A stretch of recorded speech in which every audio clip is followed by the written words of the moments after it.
Under the previous order, there will now be 2 minutes of debate equally divided prior to a vote on Senate S.J.Res.10.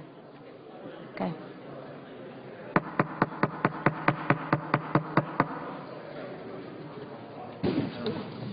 We have order. Who yields time? Madam President. Senator from Utah. Madam President, this is the last chance to vote for a constitutional amendment that will really do something, that will tie the hands of Congress so that they have to live within fiscal constraint. We are taxing and spending this country into bankruptcy. We have a $15+ trillion national debt going to $20 to $30 trillion. We don't have any restraint around here. People say, well, if we just live up to the Constitution and restrain ourselves, we can do this. They've been saying that for 35 years. The only time we've come to a balanced budget around here is when we had the first Republican Congress in over 40 years. And then we had a president who was willing to support it. This is our chance to try and do something for our country that will stop the outrageous, out-of-control spending. We need to do it. This amendment is the only one that can do it. Madam President. Senator from Vermont. Madam President, I've actually voted for a balanced budget with Democrats in this chamber, and the other chamber voted for one. It passed. Not a single Republican voted for it, but we were able during the Clinton administration to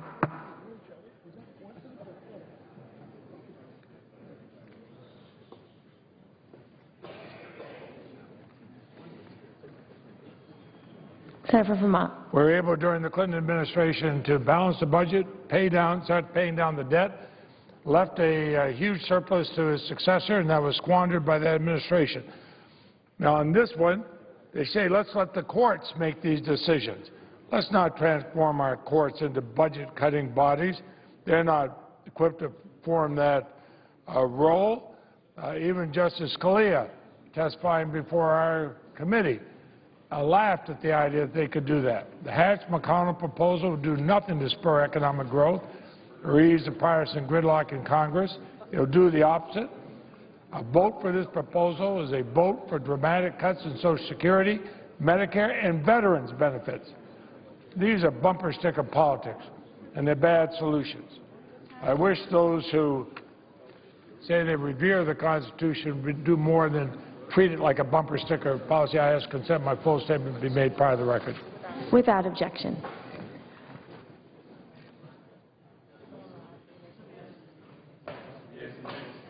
Is there a sufficient second? There appears to be. Clerk will call the roll. Mr. Akaka. Mr. Alexander. Aye.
Ms. Haya.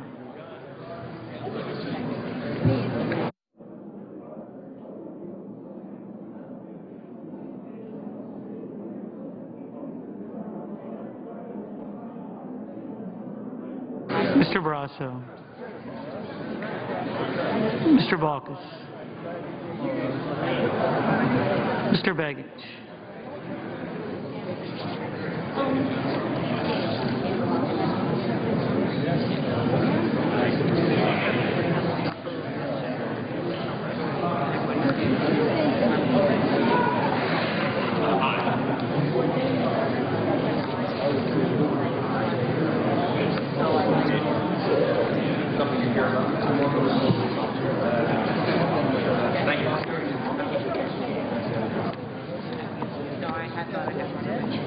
Mr. Bennett.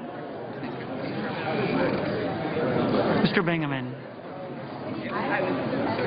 Mr. Blumenthal.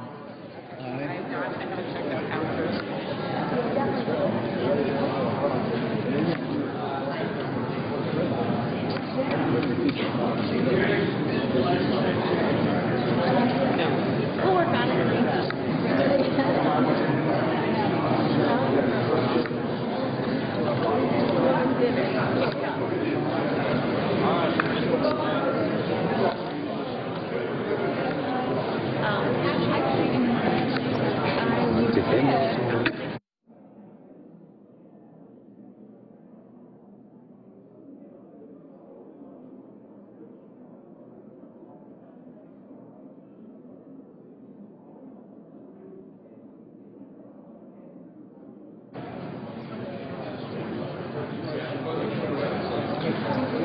Mr. Bingaman.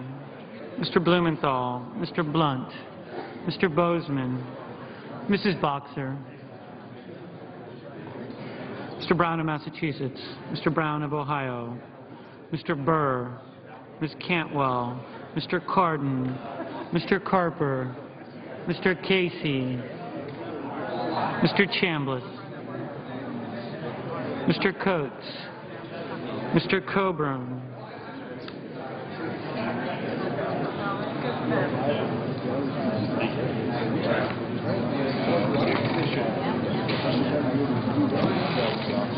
Mr. Cochran.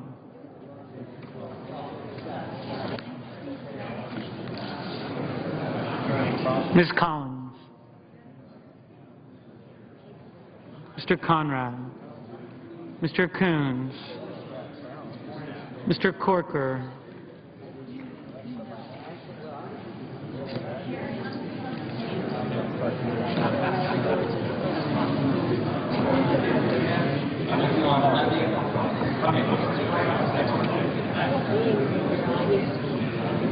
Mr. Cornyn. Mr. Crapo. Mr. DeMint. Mr. Durbin. Mr. Enzi.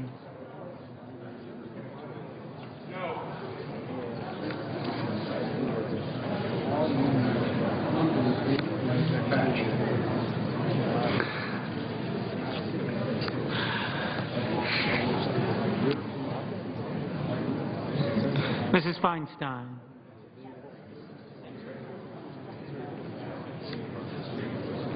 Mr. Franken. Mrs. Gillibrand.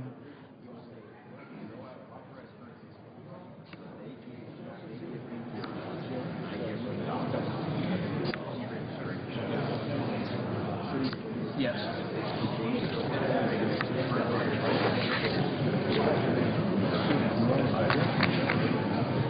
Mr. Graham. Mr. Grassley.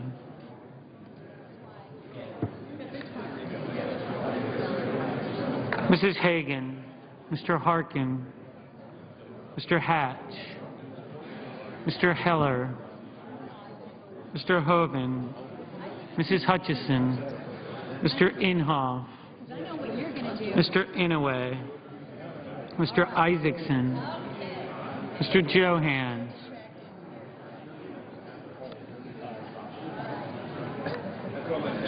Mr. Johnson of Wisconsin. Mr. Johnson of South Dakota.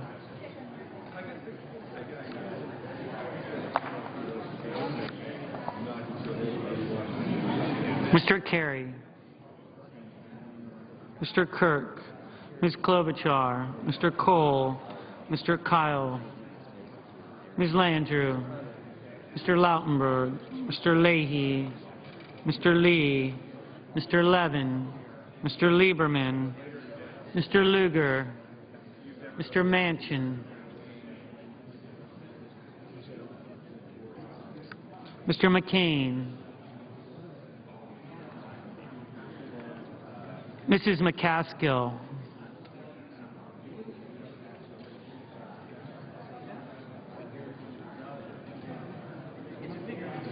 Mr. McConnell, Mr. Menendez, Mr. Merkley, Ms. Mikulski, Mr. Moran, Ms. Murkowski, Mrs. Murray, Mr. Nelson of Nebraska, Mr. Nelson of Florida,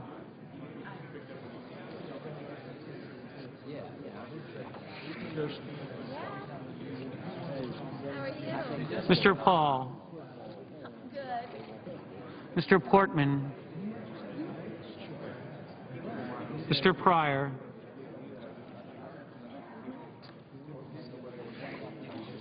Mr. Reed of Rhode Island, Mr. Reed of Nevada, Mr. Risch, Mr. Roberts, Mr. Rockefeller, Mr. Rubio, Mr. Sanders, Mr. Schumer, Mr. Sessions, Mrs. Shaheen, Mr. Shelby, Ms. Snow, Ms. Stabenow, Mr. Tester, Mr. Thune,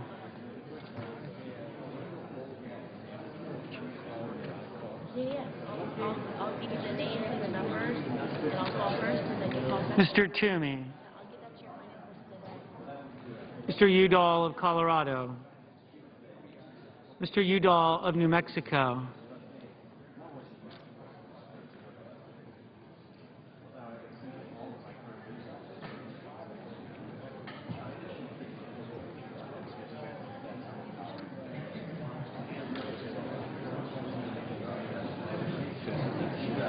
Mr. Vitter,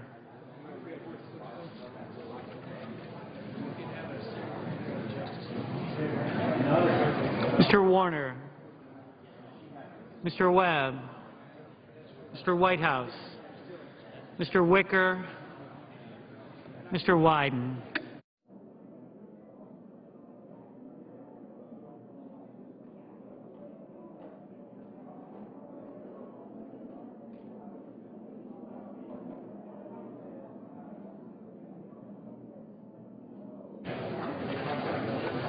Senators voting in the affirmative: Alexander, Ayotte, Blunt, Bozeman, Brown of Massachusetts, Burr, Chambliss, Coates, Coburn, Cochran, Corker, Cornyn, Crapo, DeMint, Enzi, Graham, Hatch, Heller, Hoeven, Hutchison, Inhofe, Isaacson, Johans, Johnson of Wisconsin, Kirk, Kyle, Lee, Lugar, McConnell, Moran, Murkowski, Hall, Risch, Roberts, Rubio, Sessions, Shelby, Snow, Thune, Toomey, Vitter, Wicker.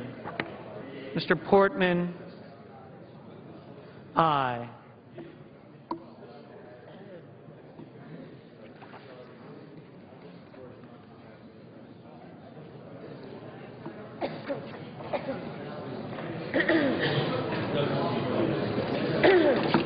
Senators voting in the negative: Akaka, Baucus, Begich, Bennett, Bingaman, Blumenthal, Boxer, Brown of Ohio, Cantwell, Cardin, Carper, Casey, Conrad, Feinstein, Franken, Gillibrand, Hagan, Inouye, Johnson of South Dakota, Perry, Klobuchar, Cole, Landrieu, Lautenberg, Leahy, Levin, Lieberman, Manchin, McCaskill, Menendez, Merkley, Mikulski, Murray, Nelson of Nebraska, Nelson of Florida, Pryor, Reed of Rhode Island, Reed of Nevada, Rockefeller, Sanders, Schumer, Shaheen, Tester, Udall of Colorado, Udall of New Mexico, Warner, Webb, Whitehouse, Wyden. Mr. Harkin, no. Ms. Stabenow, no.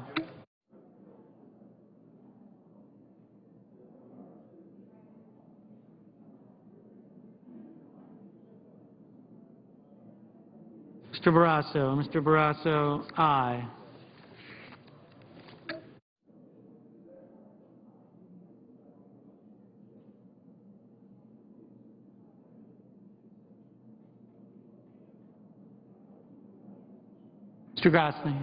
Mr. Grassley, aye.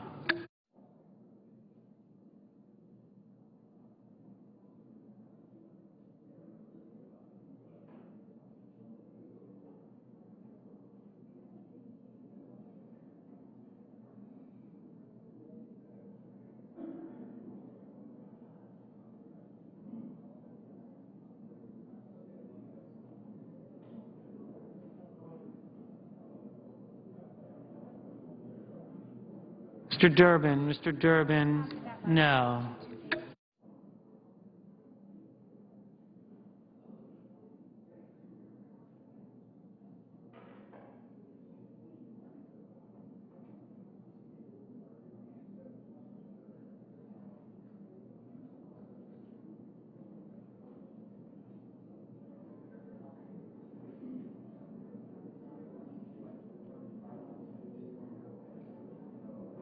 Ms. Collins, aye.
Mr. Coons. Mr. Coons. No.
Mr. McCain. Mr. McCain, aye.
Any senators wishing to vote or change their vote? If not, on this vote, the yeas are 47, the nays are 53. Two-thirds of the senators voting not having voted in the affirmative. The joint resolution is not passed.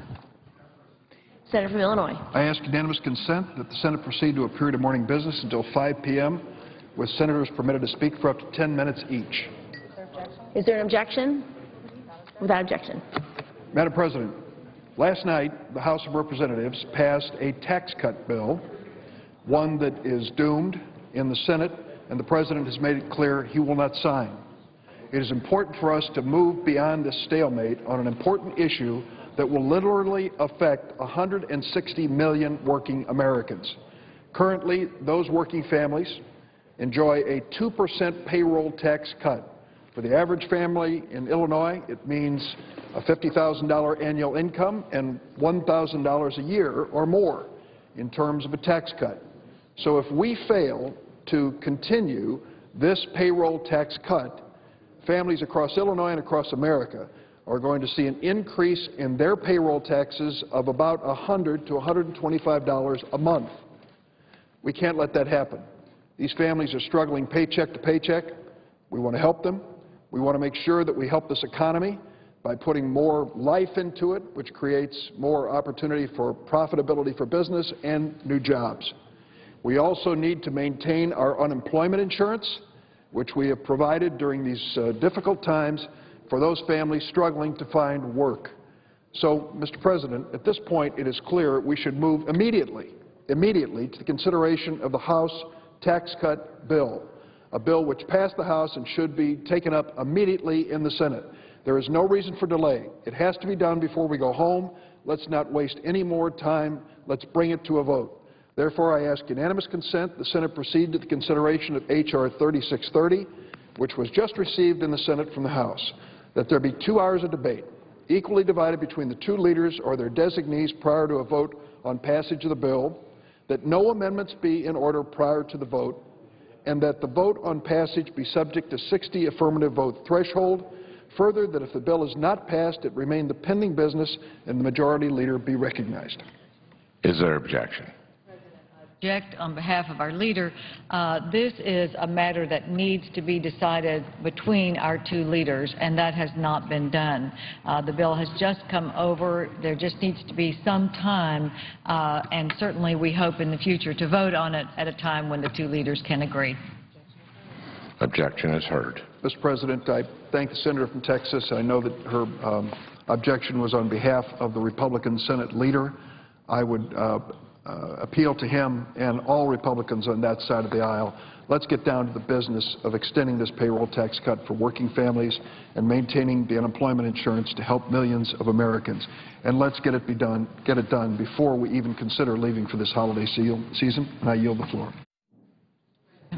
Senator from Texas. Mr. President, at a time when our economy is staggering, global unrest making long-term energy supplies uncertain, we are going to eventually be able to take up a bill that has been passed by the House that would bypass the President's decision to postpone until 2013, after the elections next year, a domestic infrastructure project that promises 20,000 immediate jobs and 118,000 spin-off jobs and provides a stable energy source from our trusted neighbor, Canada. After 3 years of unprecedented reviews by state and federal agencies, the administration decided to delay the Keystone XL pipeline until after the 2012 election. Now, why? It would seem obvious, Mr. President, that this is a decision that could now be made. The studies have been done, and the jobs are needed. This is a privately financed, traditional energy project. It is truly shovel-ready. It is not a temporary government stimulus program based on wishful thinking, looking for things that can be done around the country. It is ready to go, and it is privately financed, so there are no taxpayer dollars involved. The pipeline is our nation's access to the estimated 170 billion barrels of recoverable oil in Western Canadian tar sands. It will provide energy from a reliable trading partner and friend, lessening our dependence on oil from turbulent Middle East and North African countries and from dictators and terrorism-supporting regimes in South America.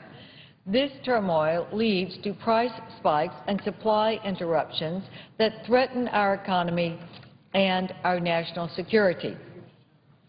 If we can go forward with the pipeline project, it would have a tremendous impact on our nation, where the project could stimulate $2.3 billion in new spending and generate more than $48 million in new tax revenue just in my home state of Texas. Pipeline construction would result in 700,000 additional barrels of oil per day being sent to refineries in Texas. Our state's 26 refineries account for more than 25% of the total U.S. oil production, which is approximately 5% of worldwide capacity. Texas refineries working at capacity is of great benefit to the consumers of America. Oil is provided faster and more efficiently to domestic consumers and industry, bringing down the cost of energy to everyone in our country. Last night, the House approved this legislation. President Obama continues to threaten to veto any bill that comes to his desk that involves the Keystone pipeline. So I think it's fair to ask, what is his plan? The administration recently announced the president's 5-year blueprint for the future of America's energy resources. For example, the plan limits the offshore energy development to less than 3% of offshore areas. The administration is decreasing our energy resources while other countries continue to increase their energy wealth just off our coast in some instances, some as close as 25 miles from U.S. waters. With the right policies, the oil and gas industry could create 1.4 million new jobs and raise $800 billion of additional government revenue by 2030. That would come from people working. That would come from people in the economy, buying things, creating new jobs, and paying taxes because they're earning money. That's the way we should increase revenue in this country, Mr. President, not by stimulus programs that add to our deficits and to the debt that is going to be inherited by our children. The administration is determined to pursue policies that limit our utilization of our own natural resources. Mr. President, most other countries in the world are trying to develop their natural resources, and some don't have natural resources and wish they did. America has them, but we are not using them. We could do with a single pipeline something that would lower the cost of energy and create 1.4 million new jobs and raise $800 billion of additional government revenue. That's almost $1 trillion, Mr. President. The fact that we're debating this project today in the face of a frozen economy and rising energy insecurity is really unthinkable. We don't need more Solyndra fiascos. We don't need to waste additional billions of taxpayer dollars to support failed businesses that wouldn't exist without federal subsidies. This pipeline has not one taxpayer dollar in it. It is privately funded and will create private industry jobs that would be jobs that create more revenue for our country through the spending and the creation of still further jobs. And we would be doing it with a trusted neighbor and ally, Canada.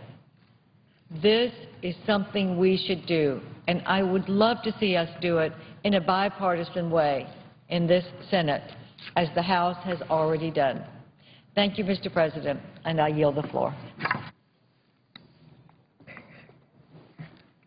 President. The senator from Pennsylvania. Thank you, Mr. President. I rise to speak about the urgent need to prevent a tax increase in the year 2012 if the Congress doesn't act to extend the payroll tax cut from last year. This is really fundamental when it comes to working families across the country. 160 million working Americans are depending upon the Congress to do its work, to do its duty, and conclude this year on a couple of matters. And the principal focus, I think, of most people's attention right now, in addition to making sure we have a budget in place for the next couple of weeks and months, but also, most urgently, to make sure that we're doing everything possible to bring about a cut in the payroll tax again, as we did last year. So we should be voting today. We shouldn't be waiting. We know that the House has acted. I would guess that it won't, what they passed in the House won't pass in the Senate, but we should vote. Vote today, get that done, and then both sides can sit down and work out a compromise on the payroll tax cut. So we can give those 160 million American workers some measure of certainty as they begin to celebrate the holidays and prepare for a new year. When I talk to people in Pennsylvania, they say to me basically two things. Do something to create jobs, or to create the environment or the conditions that job creation will flow from. And they say do it in a bipartisan way. Work together, just like we, meaning Americans back home, have to work together. They've got to work together at home to meet a budget. They've got to work together at their work site to be able to move a company or their agenda forward at an employer. What we need is a very simple agreement on a very basic bill, and it should be a bill that would that would extend, and I would argue expand. I'd like to go beyond the payroll tax cut of last year. What we should be doing is cutting it in half, but I know there's might be others that don't want to go that far.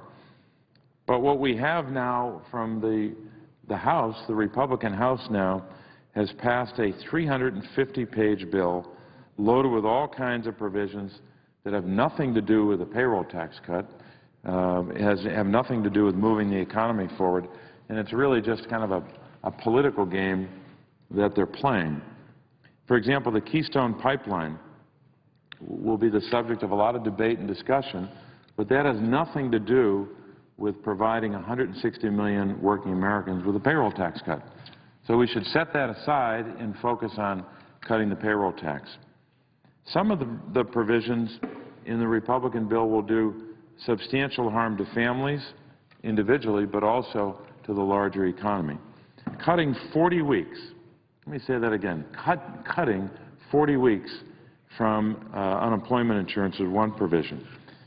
That's the wrong thing to do when you have between 13 and 14 million Americans out of work in Pennsylvania, over 500,000 people out of work. At last count, 513,000 people out of work.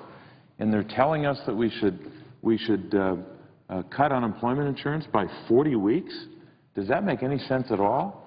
And oh, by the way, what they leave out in that debate is what unemployment insurance does to the wider economy. You spend $1 on that, you get a lot more than $1 in return in terms of the economic impact. So unemployment insurance, when it's provided to people who lost their job through no fault of their own, helps the larger economy in addition to helping an individual worker or his or her family. When it comes to the issue of the payroll tax cut itself, what we're talking about here is not something complicated and theoretical. We're talking about take-home pay, what goes in your pocket from your paycheck. And we got a choice here. If we go the right way and we extend the payroll tax cut from last year, there's as much as $1,000 in take-home pay as a result of that. Now, I had a bill in which we worked to try to compromise and change. We changed our bill in order to compromise, I should say. I thought that it would be better if we cut the payroll tax for workers in half. That would be as much as $1,500, $1,500 in your pocket for 2012. The other side objected to that. They wanted a smaller, they wanted no payroll tax cut apparently for businesses, which I thought was a good idea. Then they wanted then they also wanted to scale back what we could do for employees. But we are where we are. We'll see what they're willing to do now. But let's not lose sight of what this is all about. If we do the right thing, we'll have $1,000 extra in take-home pay for 160 million American workers. But if we go the way of some people here in Washington and play games, political games, it'll be $0 extra of take-home pay. It's very simple. It's a very simple choice. And I would hope that our friends would, on the Republican side, would allow us to vote today on the Republican House bill. It's not going to pass, but it does provide clarity so that both sides can then sit down. They've rejected my compromise. Now the House version will come over here. But we'll have some clarity about where both sides stand. We can sit down and negotiate and get done a payroll tax cut. But we can't do that until they let us vote on what the House did. So we need to have that vote today, and I don't know why the Republican side would want to hold it up here in the Senate. We're ready to vote on it, and we should do that. So it is about take-home pay. It is about also, I think, peace of mind. I think a lot of Americans would like to know now that they can celebrate the holidays and move into 2012 with some peace of mind, knowing they're going to have some money in their pocket they might not have otherwise. And it will have a tremendous impact on the economy. We know that from the data. We know that from what happened in the first few months of 2011. So if the Congress fails to act, here's what it means for a state like Pennsylvania. You could replicate this, I'm sure, in other states as well. Mark Zandi, a respected economist, I think respected on both sides of the aisle here in Washington. Mark Zandi looked at Pennsylvania and the impact of not extending the payroll tax cut for 2012. And he said it would cost our state almost, just a little shy of 20,000 jobs in the calendar year 2012. In a state, by the way, that in 2011 we created, or I should say the increase in jobs in Pennsylvania was more than 50,000 jobs in 2011. Not enough. We need to do more, but certainly when you're creating jobs at that rate, and possibly in 2012 it could go above 50,000 jobs created in Pennsylvania. But then not to act on the payroll tax and reduce that 50,000 or more by 20,000 jobs. That's just one state. So you don't pass a payroll tax cut, that's the adverse impact on one state. 20,000 jobs, according to Mark Zandi. That's a big mistake, and we can't afford to make those kinds of mistakes at this moment, which is very precarious in our economy. Just when we're getting some, not enough, but some good news about the economy, we need to kickstart, jumpstart job creation across the country. And we can do that in large measure, not completely, but in large measure by a payroll tax cut. So it is time to move forward, and it is time to move on. We should get this vote done on the House version, and then we can go to the negotiation table. While we're doing that, we can get some other things done.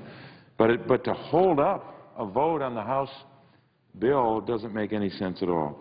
So we've only got days now to the end of the year, about 17 days, I guess, and we've got other work to do as well.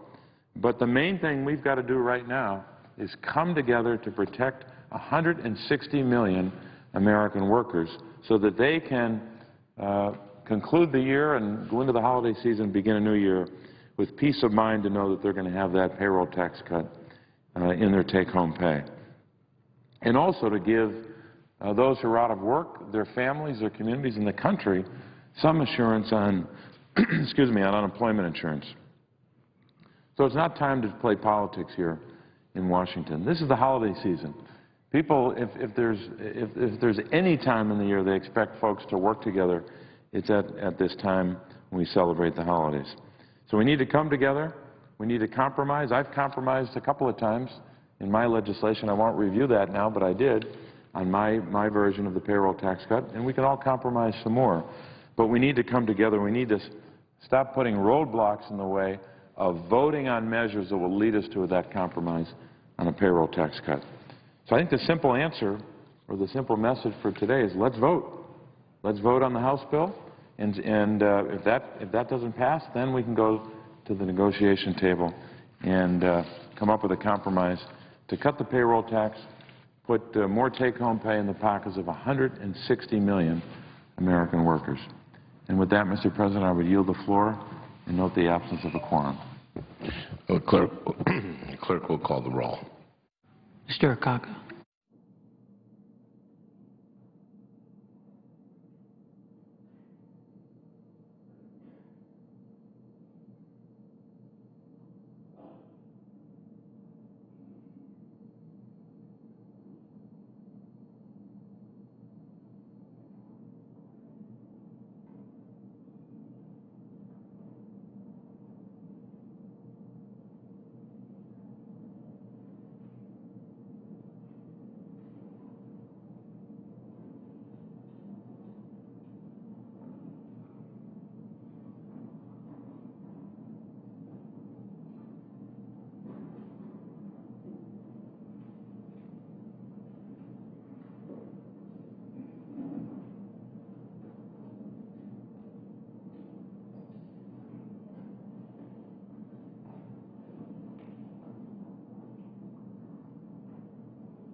importance of sustained funding and support for the Low-Income Home Energy Assistance Program, better known as the LIHEAP.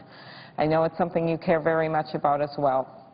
The LIHEAP program helps households pay home heating costs and targets funds for those families with the lowest incomes and the highest energy costs. In 2010, nearly 165,000 families in Minnesota used this critical lifeline. Mr. President, Minnesota, our home state, may be known as the land of ice hockey and ice fishing and other winter sports, but our tough winters can be downright dangerous to families struggling to pay their utility bills and trying to keep the heat on. Even as Minnesota's economy has weathered the recession better than most, we have seen a great increase in need for assistance with heating bills. From 2008 to 2010, there was a 30% increase in families that needed energy assistance. Without sustained funding for the LIHEAP program at current levels, we risk pushing these 38,000 families out into the cold. This October, I joined with my colleagues from many cold weather states, as you did as well, in a letter that urged the U.S. Department of Health and Human Services to release LIHEAP funds as quickly and as at a high level as possible. We must follow up on this action by fully funding the LIHEAP program. On October 28th, the Department of Health and Human Services released $1.7 billion for the LIHEAP program. This is a start, but we need another $3 billion to ensure that we sustain level funding from last year. Depending on how and what the final appropriations are for the fiscal year 2012, it is important to recognize that we will need over $1 billion to fully fund the LIHEAP program. Mr. President, I believe that seniors should not have to choose between paying for medication and their heating bills. Families should not have to choose between putting food on the table or keeping their furnace on at night. And children should always have a warm home to sleep in at night. The LIHEAP program is targeting those families that are most in need. In fact, the average household served by the LIHEAP program in Minnesota had an income of $16,000, and 85% of the homes served by the LIHEAP program included at least one senior, a person with disability, or a child under the age of 18. These families are struggling, and now is the time, not the time, to pull the rug out from under their feet.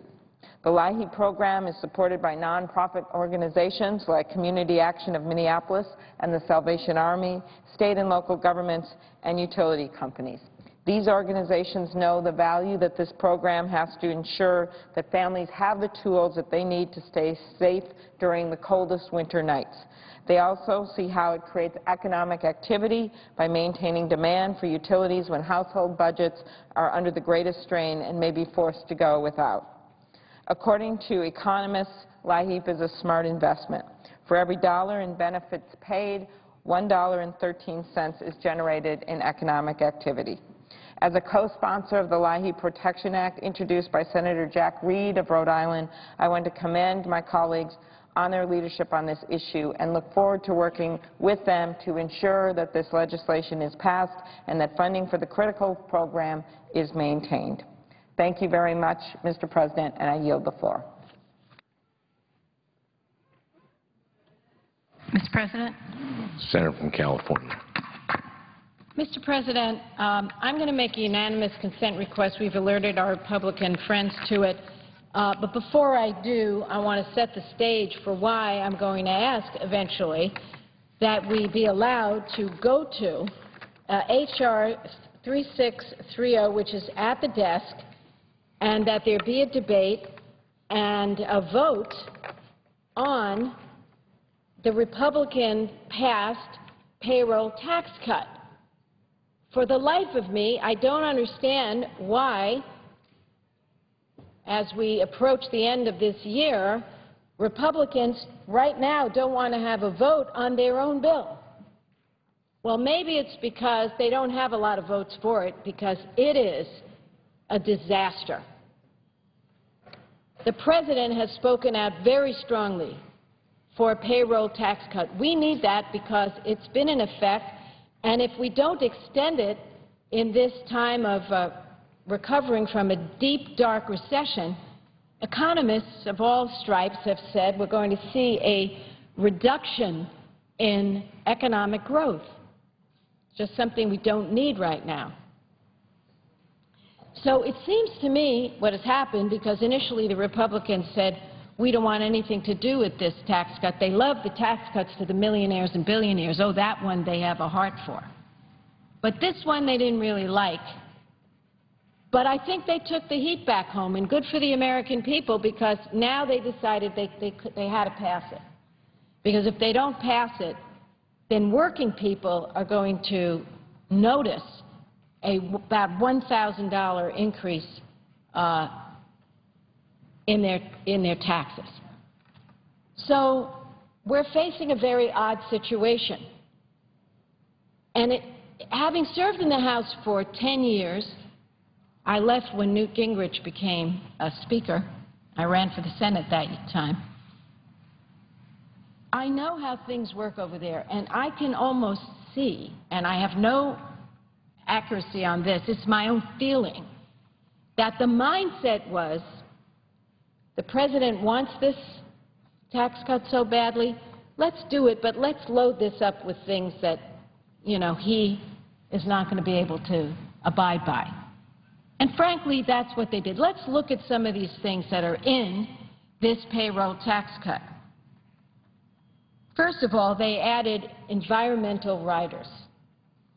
One of them I'm very familiar with. I want to spend a minute explaining it. The EPA passed a rule to control the filthiest and dirtiest boiler operations. These boilers are located in our communities. They spew forth things that you don't want to know,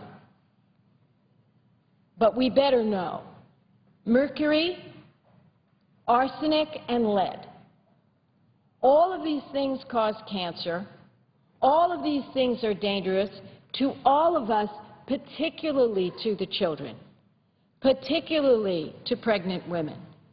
And the EPA has crafted a rule, listen to this, that only goes after 5,500 of the 1.6 million boilers, the filthiest, the dirtiest.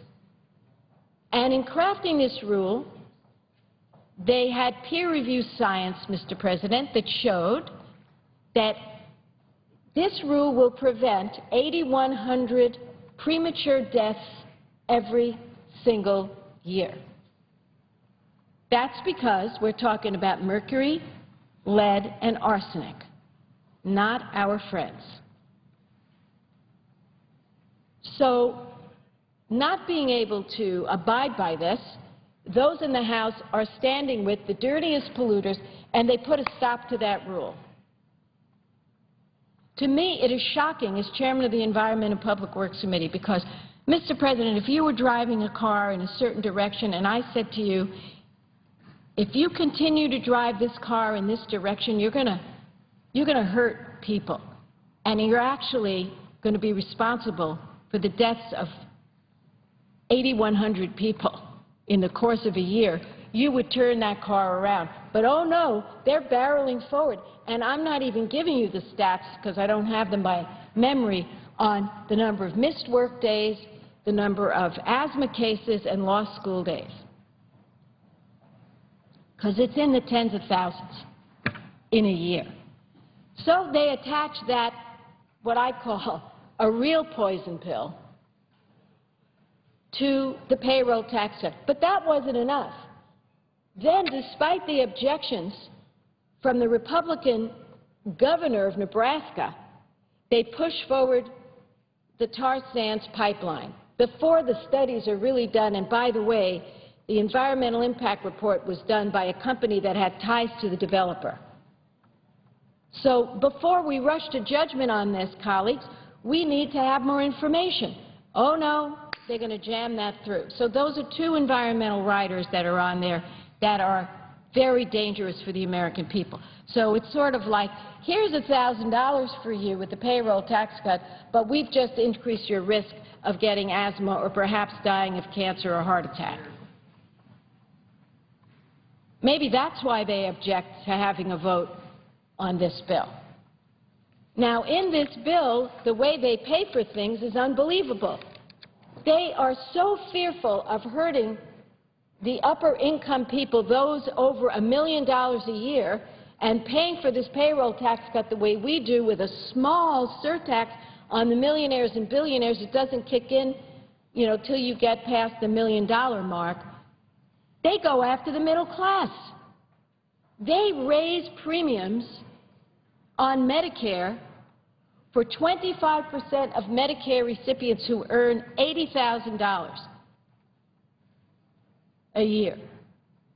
And they raise it 15% for some of them. In this time, they cut the number of weeks that you can get unemployment insurance,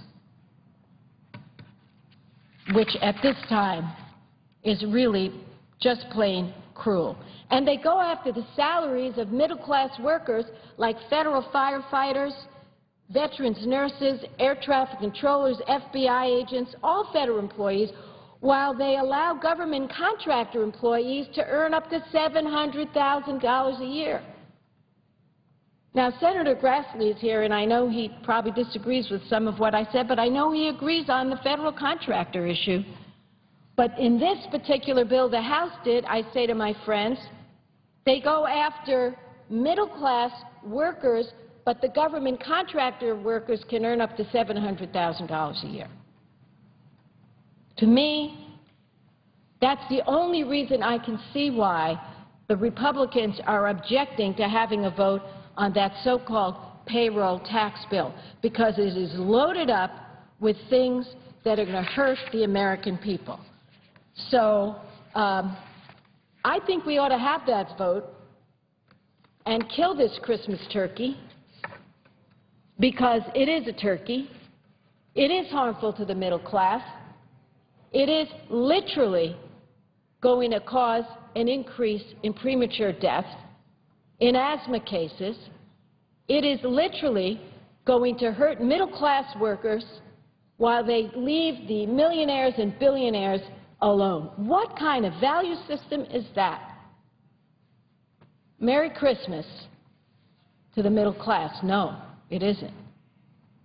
So I ask unanimous consent that the Senate proceed to the consideration of H.R. 3630, which was just received from the House, that there be 2 hours of debate equally divided between the two leaders or their designees prior to a vote on passage of the bill, that no amendments be in order prior to the vote, and that the vote on passage be subject to a 60 affirmative vote threshold. Further, that if the bill is not passed, it remain the pending business and the majority leader be